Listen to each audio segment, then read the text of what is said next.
Mereka menunggu cuman 4 bulan 10 hari.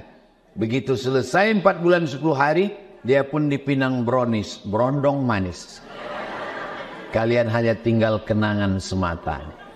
Habislah rumah yang kalian buat ditempati lakinya, mobil kalian yang baru dipakainya. Tak usah aku teruskan, sakit hati kalian. Itu dia tak wajib sholat. Tapi kalau udah sehat, sholat. Aku udah sehat pak, kata dia. Kau wajib sholat. Aku gila lagi lah, kata dia. Oh, ketawa pula lah itu.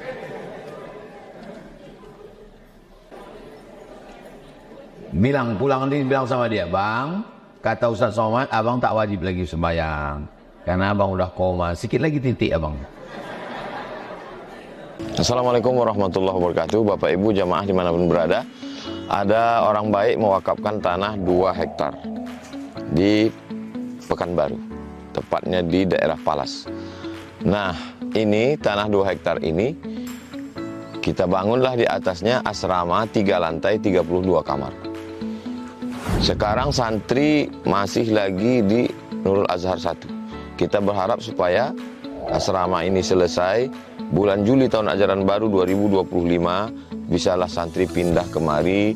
Dengan santri yang baru nanti bisa belajar nyaman. 3 tahun pertama mereka ngapal Quran, tahun keempatnya mereka baca kitab metode manhaji, tahun kelima prakteknya, tahun 6 life skill. Setelah itu mereka akan bisa membaca kitab, hafal Quran, punya kemampuan belajar. Mereka yang akan melanjutkan tongkat dakwah, tongkat estafet dakwah di Nusantara. Kalau kita bukan penghafal Quran, kita ingin dapat pahala mengalir sampai hari kiamat, mari kita support, kirimkan 2-3 sak semen, batu bata, kerikil. Hadiahkan pahalanya untuk almarhumah ibu, almarhum ayah kita dapat. Rezeki kita berkah, anak-anak kita soleh solihah, keluarga kita sakinah mawaddah warahmah, dan pahalanya pun mengalir untuk mereka. Kalau kita tak mampu menyelesaikan bangunan ini semua, jangan putus asa, kita bersama-sama insya Allah kita bisa. Mari kita salurkan donasi melalui Bank Syariah Indonesia. Nomornya 147, 6-nya 7 kali, 6666666. Bank Rio Kepri Syariah 82011, 6-nya 5 kali, 66666. Atas nama Yayasan Tabung Wakaf Umat. Jangan lupa kode transfernya 0101. Di akhir nominal transfer, misalnya 100.000, 1000001. Konfirmasi transfernya ke WA. WA-nya 0852 8024 6060. Jangan lupa telepon hubungi 0852 6541 6060. Kalau ke Pekanbaru, jumpa Ustaz Somad, datang kemari. Silaturahim tengok tanah ini. Mudah-mudahan berkah. Ma'akal tafa'afnaita, makanan, duit yang dibelikan ke makanan busuk. Wa malabis tafa'ablaita, dibelikan ke pakaian lapuk. Wa mata soddakta, yang dikirimkan kemari, inilah yang akan kekal abadi. Rumah kita habis dibagi ahli waris. Ini insya Allah kekal abadi sampai hari kiamat. Berkah selalu. Assalamualaikum warahmatullahi wabarakatuh. Kenapa kitab kuning itu tidak diberi baris seperti Al-Quran? Karena saya ingin juga belajar kitab kuning, Pak Ustadz.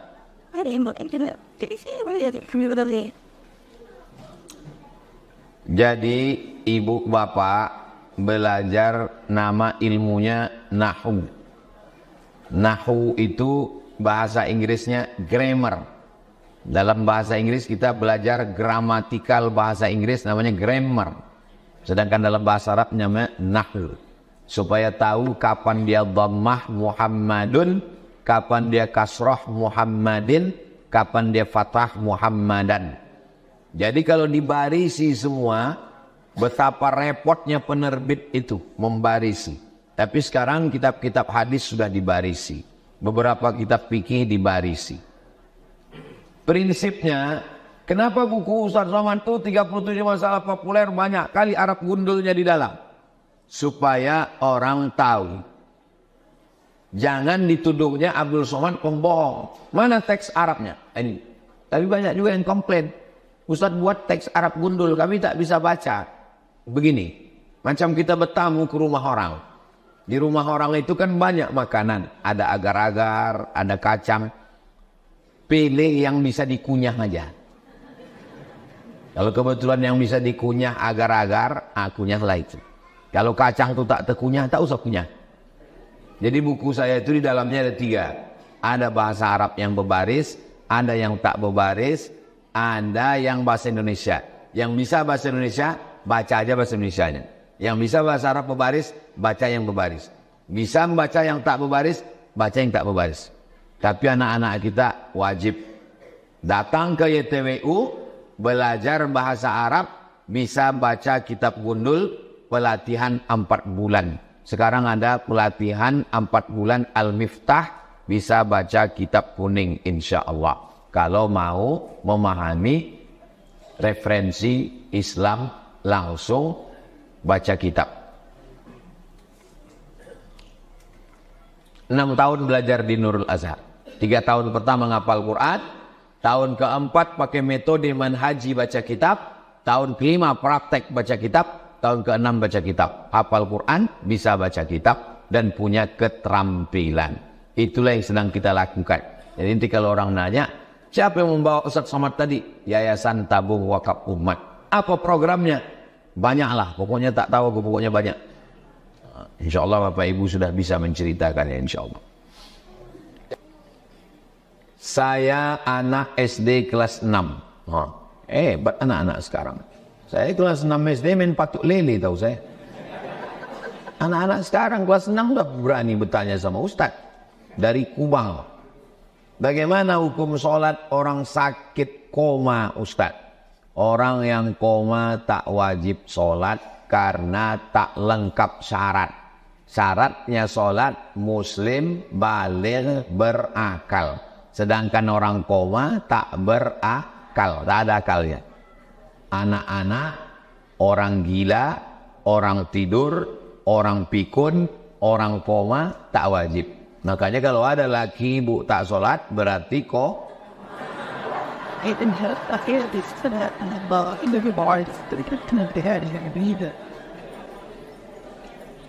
bilang pulang nanti bilang sama dia, Bang, kata Ustaz Somad, abang tak wajib lagi sembahyang karena abang udah koma. Sikit lagi titik abang. Muslim baligh berakal. Rufi'al qalamu an thalathatin. Penanya tak mencatat. Ke masjid dicatat, salat dicatat. Yang 3 orang ini penanya tak mencatat. Pertama, anis sabi hatta yahtalim. Anak kecil sampai mimpi. Anil naim hatta yastayqiz. Orang tidur sampai bangun. Anil majnun hatta yafiq. Orang gila sampai sembuh. Kalau ada yang gila dimasukkan ke rumah sakit kilometer 11, itu dia tak wajib sholat. Tapi kalau udah sehat, sholat. Aku udah sehat Pak, kata dia. Kau wajib sholat. Aku gila lagi lah, kata dia. Ketawa pula anak itu. Apa hukumnya wanita menikah siri? Jangan nikah siri. Perempuan yang nikah diam-diam, tidak dicatat di kantor KUA, tiba-tiba lakinya pergi tak pulang-pulang. Karena nama lakinya itu Bang Toib. Banyak yang udah datang bertanya ke saya, Ustaz, saya kemarin dinikahkan secara siri. Ada laki-lakinya, ada walinya, ada saksinya 2, ada maharnya, ada ijabnya, ada qabulnya. Sah. Tapi tak tercatat di Kementerian Agama, tak tercatat di pengadilan, tak tercatat di KUA. Maka ketika suaminya pergi, cemana dia mau menuntut? Tak bisa. Sampai mati dia tak bisa nikah sama laki-laki lain. Habis akad nikah, lari suami itu entah kemana. Tapi kalau dia dinikahkan Pak KUA, tak pulang kawan itu 6 bulan, dia bisa menggugat ke pengadilan agama. Karena laki-laki sudah diikat dengan siwak Ingat, punya siwak taklik. Kalau saya tinggalkan 6 bulan lamanya, atau tidak memberikan nafkah zahir dan batin, atau menyakiti fisiknya, mengadu dia ke hakim, dan hakim menjatuhkan talak, maka jatuhlah talak 1 kepadanya. Ini laki-laki tak bisa, perempuan. Maka jangan mau nikah Ini lebih parah lagi, dalam kurung poliandri. Poliklinik, banyak klinik. Klinik gigi, klinik kulit, klinik bersalin, namanya poliklinik.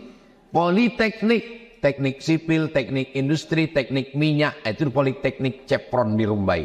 Poligami, banyak bini. Poligami.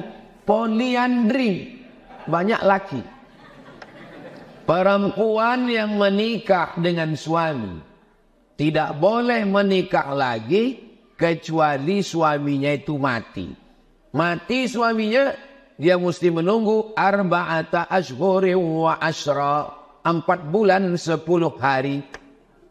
Ibu, boleh saya bertanya, Bu? Jangan tersinggung ya. Kalau bapak ini meninggal, ibu mau ikut? Jelas nasib kalian kan? Meninggal kalian Pak, mereka menunggu cuman 4 bulan 10 hari. Begitu selesai 4 bulan 10 hari, dia pun dipinang brownies, berondong manis. Kalian hanya tinggal kenangan semata. Habislah rumah yang kalian buat ditempati lakinya, mobil kalian yang baru dipakainya. Tak usah aku teruskan, sakit hati kalian. Yang kedua, bagaimana perempuan itu bisa nikah lagi? Karena cerai. Wal mutallaqatu yatarabbasna bi anfusihinna salasata quru, 3 kali suci. 3 kali suci, tak balik dia, maka jatuh, habis itu dia bisa nikah dengan laki-laki lain. Sekarang ini poliandri, ada lakinya, nikah pula dia dengan laki lain, maka dia berzina. Masyarakat yang ada di sekitar jangan diam. Ini kan rumah saya, ini kan duit saya, ini kan mobil saya, ini kan laki saya. Apa urusan sama kamu? Memang rumah kau, memang laki kau. Tapi kalau mengamuk Sungai Siak itu naik ke rumah ini, yang kena bukan cuma rumah kau, bongak. Rumah aku kena juga.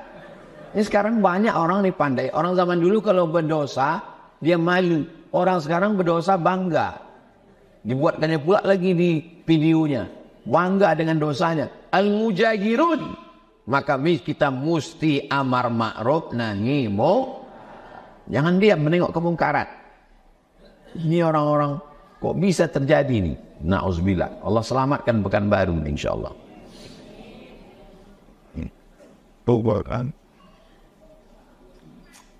Saya seorang datuk di kampung saya di Bukit Tinggi.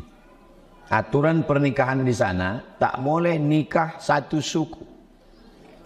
Ustaz, boleh nikah sekampung? Saya bilang tak boleh karena banyak kali. Apalagi sesuku. Dari aturan pernikahan di sana tak boleh nikah sesama suku.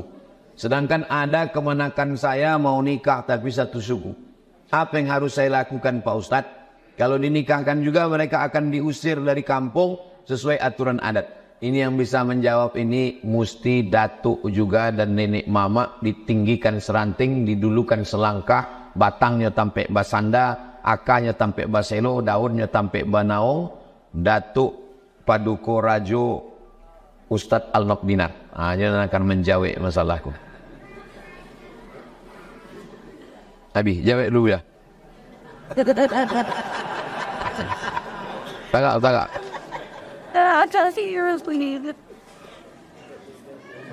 Bapak Ibu dirahmati Allah, di Minang kenapa orang sesuku dan boleh nikah sesuku? Karena orang sesuku itu asalnya mereka keluarga Sampawi. Dulu mereka ada satu nenek, satu keluarga besar. Jadi mereka ini kekerabatan dekat. Imam Syafi'i menganjurkan kalau menikah itu jangan dengan keluarga dekat. Kenapa? Dengan keluarga dekat itu bermasyarakat sehingga keturunan kita tidak berkualitas.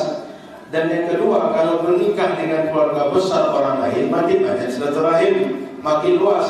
Maka orang Minang itu cerdas berfikirnya, jangan menikah awak sama awak. Kau dapat menikah di orang lain supaya luas silaturahim, makin banyak link, makin banyak keluarga. Sehingga orang Minang itu makin lama makin banyak saudara.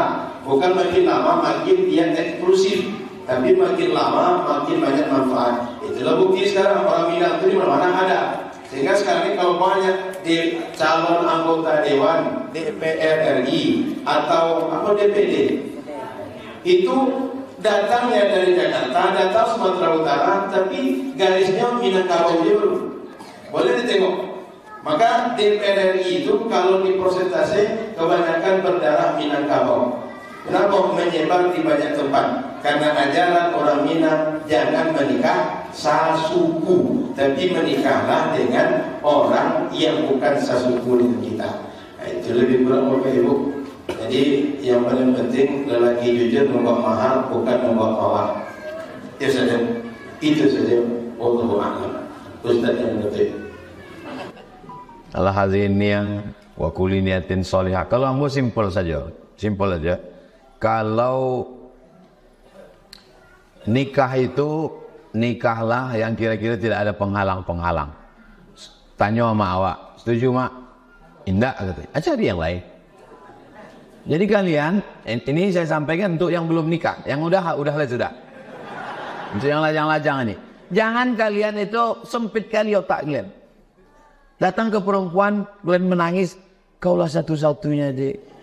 Kalau tak ada kau abang mati. Begitu banyak perempuan. Jadi tanya tanya ibu, mak setuju dengan ini? Tidak. Tak apa-apa mak. Kalau calon itu ada 72 lagi. Kalian waktu datang ke rumah perempuan itu gitu juga. Jangan kalian jatuhkan diri kalian. Bilang sama dia, Pak, saya ini datang mau minang anak bapak. Karena saya ini tidak mau buat dosa. Kalau bapak mau, kita teruskan. Jangan, Pak, anak bapaklah satu-satunya. Kalau tidak, nanti gimana nasibku? Ditinggikannya lah mahar.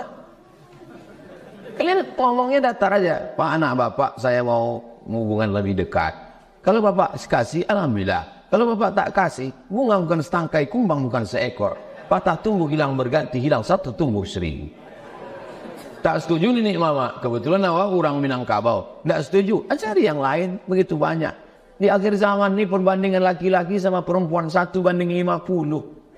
Pejam mata 50 tuh. Saya aja yang kurus begini, kurus, hitam, tua. Tengoklah komen-komen di YouTube itu. Ustaz, jadikan aku yang kedua ya gitu. Apalagi kalian yang mudah-mudahan.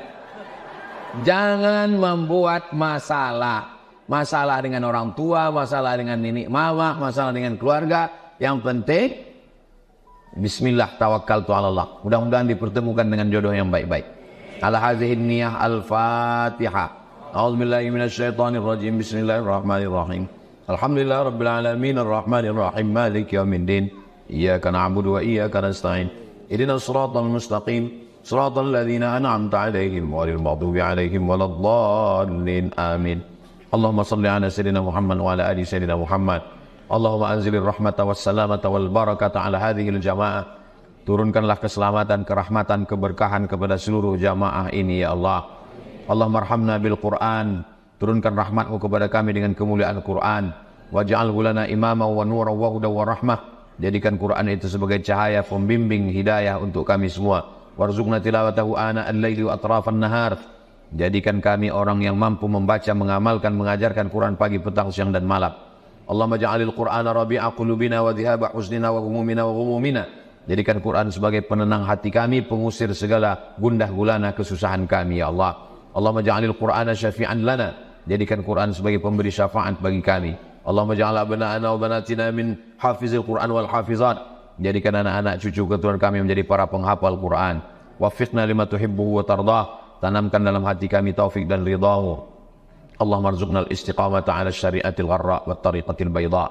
Berikan kami istiqamah dalam iman dan Islam. Waqtim bis salihati a'malana. Tutup umur kami dengan husnul khatimah. Wajma'na ma'al habibil mustafa fi jannatikal ula. Satukan kami dalam surga Jannatul Firdaus bersama Nabi Muhammad sallallahu alaihi wasallam. Rabbana atina fid dunya hasanah wa fil akhirati hasanah wa qina adzabannar. Wa sallallahu ala sayyidina Muhammad wa ala alihi wa sahbihi wasallam. Walhamdulillahi rabbil alamin. Taqabbalallahu minkum wa minkum taqabbal ya karim. Assalamualaikum warahmatullahi wabarakatuh.